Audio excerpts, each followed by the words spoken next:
the attaining of this spiritual awareness hinges on right identification.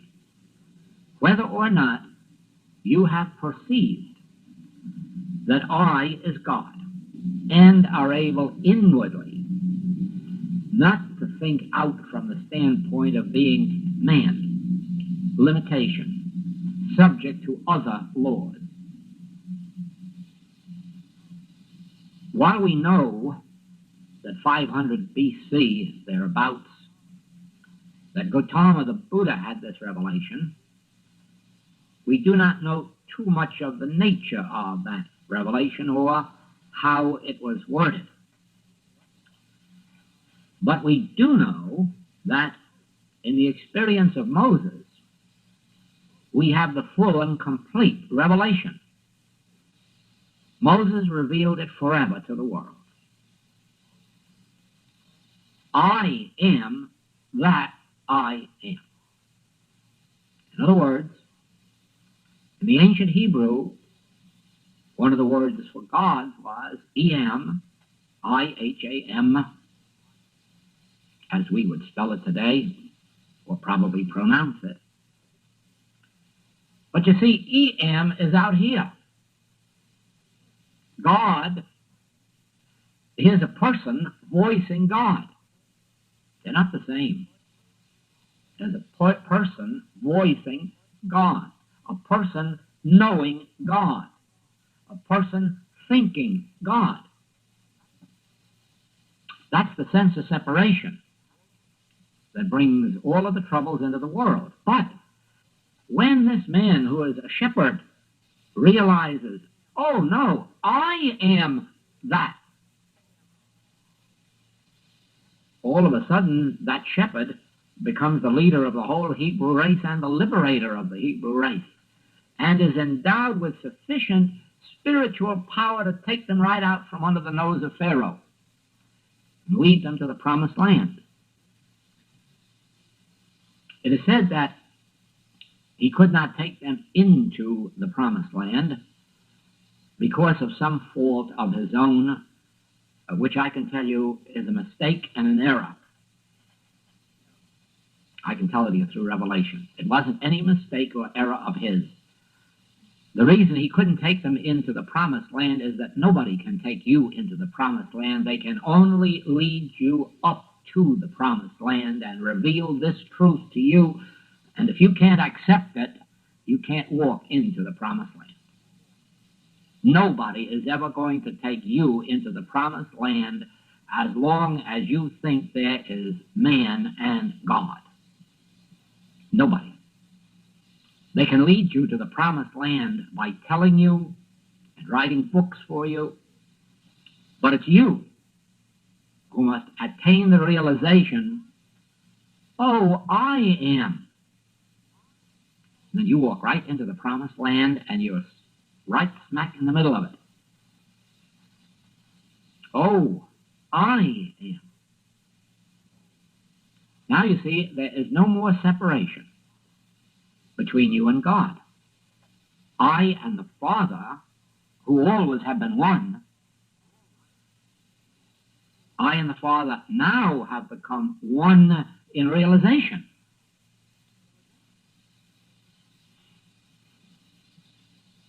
I and the Father are one is the relationship between God and man.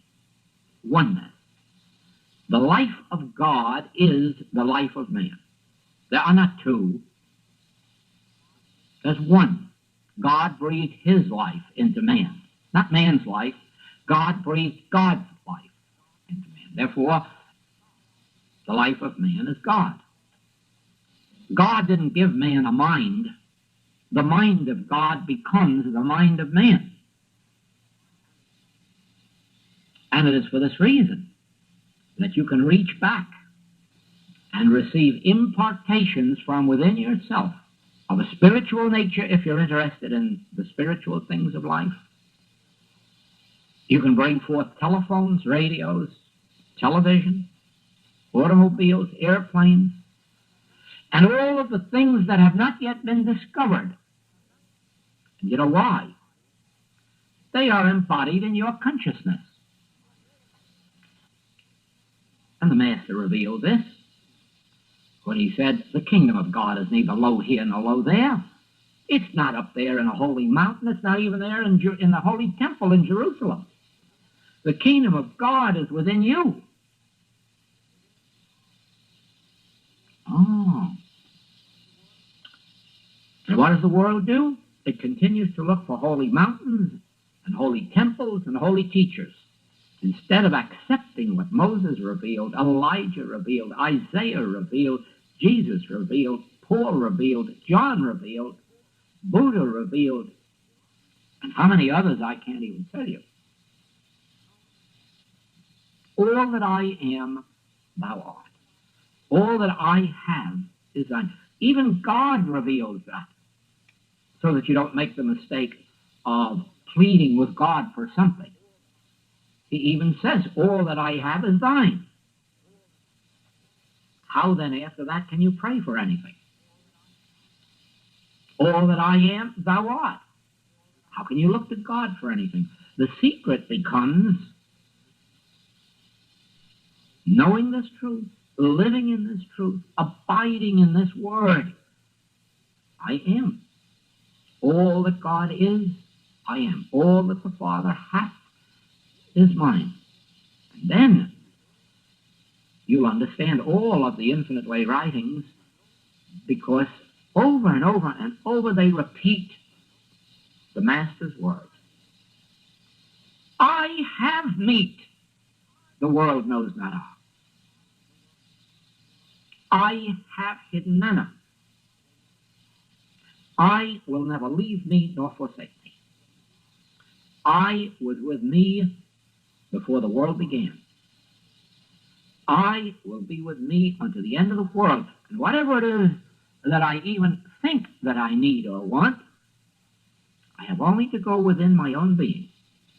And if I'm just still and patient, the assurance will come. Be not afraid, it is I.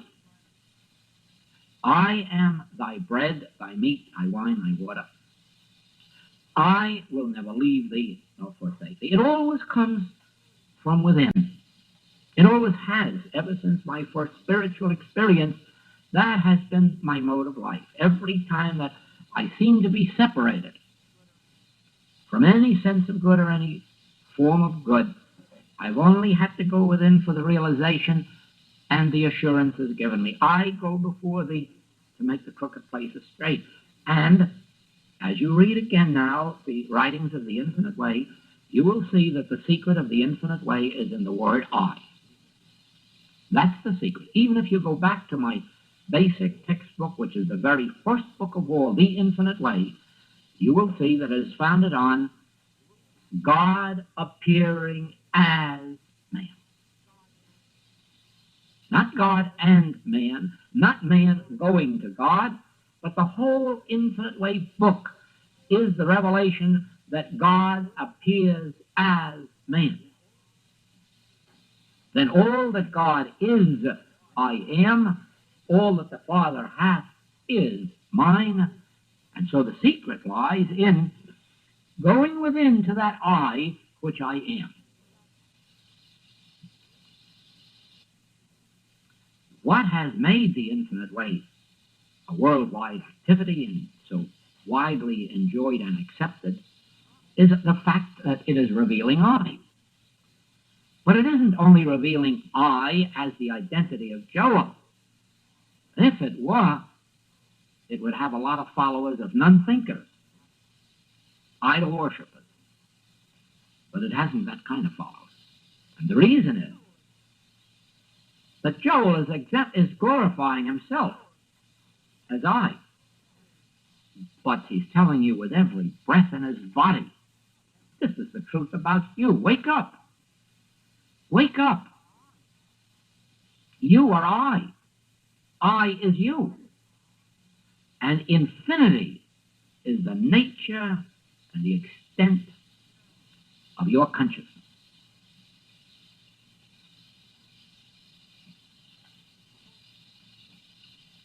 The whole secret of harmonious living is embodied in the word I.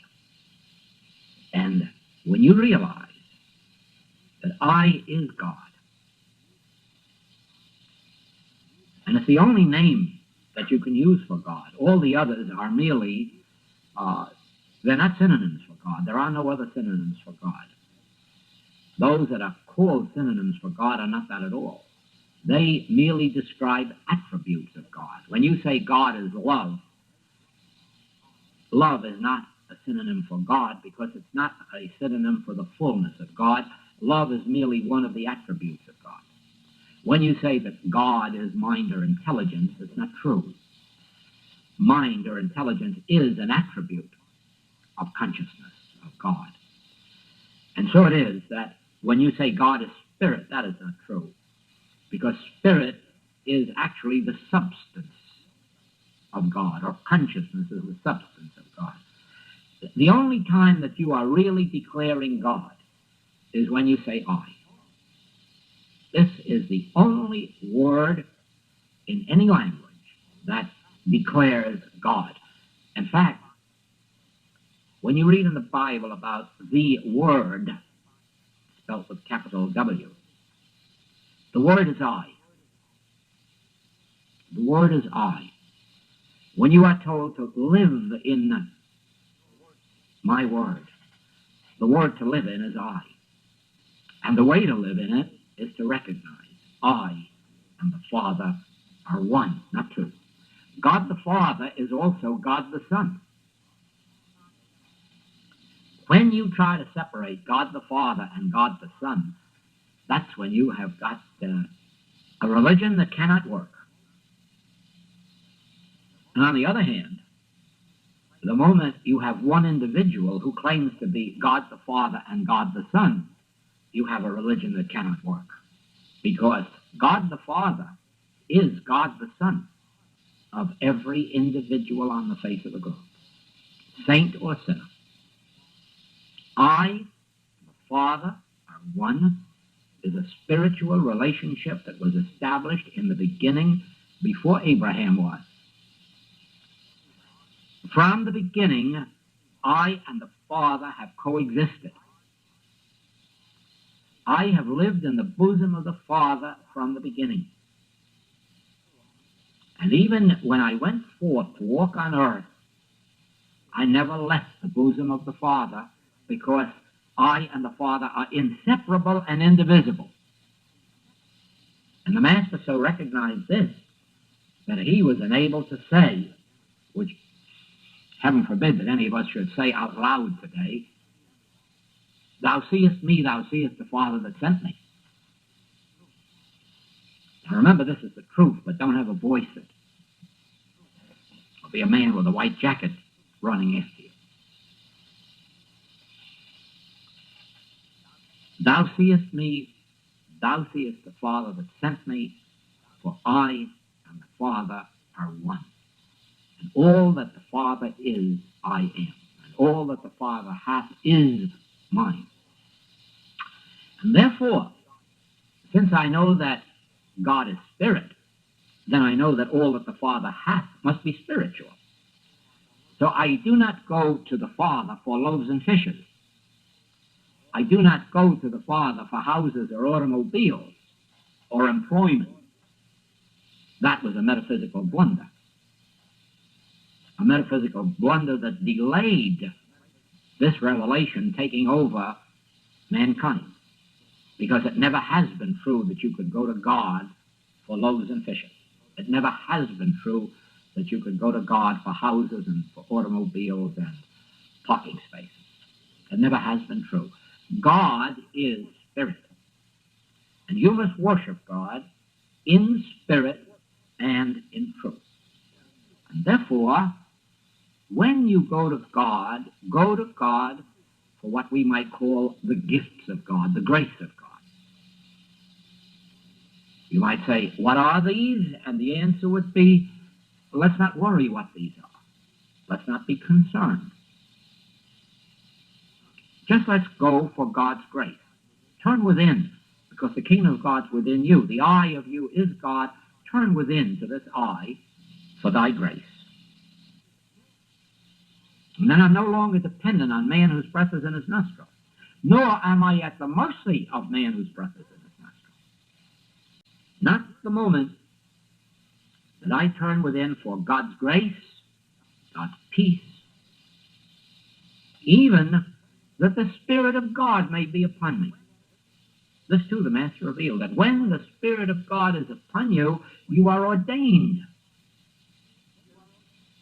Ordained to be the spiritual son. Don't forget, in your humanhood, you are not the child of God. In your humanhood, I is not God. Or we'd all be individual gods walking around, and none of us would ever be in trouble.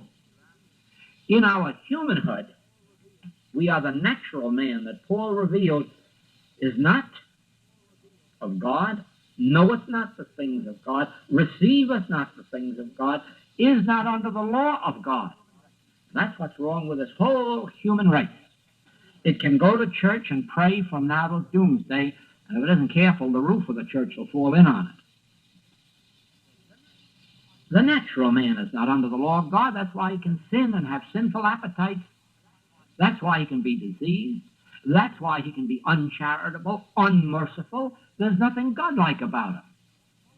He's an animal, virtually a beast. When, however, an individual, in one way or another, is led to seeking, this means that something within him is trying to break through, because nobody of their own accord seeks God. You can put that down as a rule that has no exception. No human being has of themselves ever sought God. Never in the history of the world. God has to seek you before you can turn and believe that you are seeking God. And all the time that you are believing that you are seeking God, don't fool yourself, you're not. It's God in you that's trying to push through and reveal himself to you. When you know this, you can stop your search for God and sit down and listen more. Then God will break through. Now, the completion of the search for God never ends until you realize, whether you receive the message, whether you're spoken to, or whether it's just an inner experience, that all of a sudden it dawns, I and the Father are one, or I am thou, or I will never leave thee nor forsake thee. The moment that I voices itself in there, you know that that I isn't man. That I is God. And now you relax and rest in that I, that I am. And now you don't have to take thought for your life, what you shall eat or what you shall drink or wherewithal you shall be clothed. Now you rest. And life begins to be lived out from within yourself. And then it is that you find that you are a benediction to all who come within range of your thought. Not because you're walking around blessing anybody, but because as you look at them, you are realizing that I at the center of their being. You can't help it. There's a smile comes to you when you stop to think, oh, you don't know it, but oh, I know it. The kingdom of God's within you. And you'd be surprised how many receptive people there are, how many people longing whom that awakens. You may never get to know them personally. You may never get to know who you have blessed. Although here and there you will find one who has said, I find something or I feel something in you. What is it they feel in you? Only one thing. Your understanding of your identity and your understanding of their identity. That's what they feel. You are no longer looking on them with criticism, judgment, malice, hate, unforgiveness. You can't anymore. You can say, I know what it's all about now. You thought you were man. You thought you were living your own experience. Certainly, if you didn't seem to have money, you had to steal it or cheat or lie or make up a false ad. If only you'd known I, you would have relaxed and, without taking thought, your own would come to you. And here you must remember something. I is God, but I appears as every individual, individually, as much so as fingerprints. In other words, no two of us are supposed to be the same. No two of us are required to do the same work.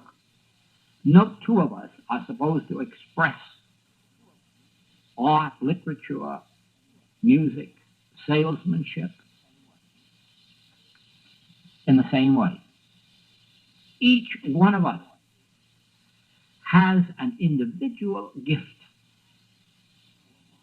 1,000 of us may play piano or violin, but if we have made contact with our center, each one will play it in an individual way, so that it won't sound the same hearing Hoffman and hearing Paderewski. It'll sound entirely differently when you hear the two men at the same instrument. But remember, this can only come about when we as individuals begin to understand that I, in the midst of me, am mighty. I, in the midst of me, am infinite, because I, in the midst of me, is God. And now this Joel selfhood, which hasn't fully attained that realization, now turns within. Not to somebody else, but to the I, to the center, to the consciousness. And then forth from this consciousness comes whatever it is that is necessary to my individual unfoldment, which may not at all be your individual unfoldment.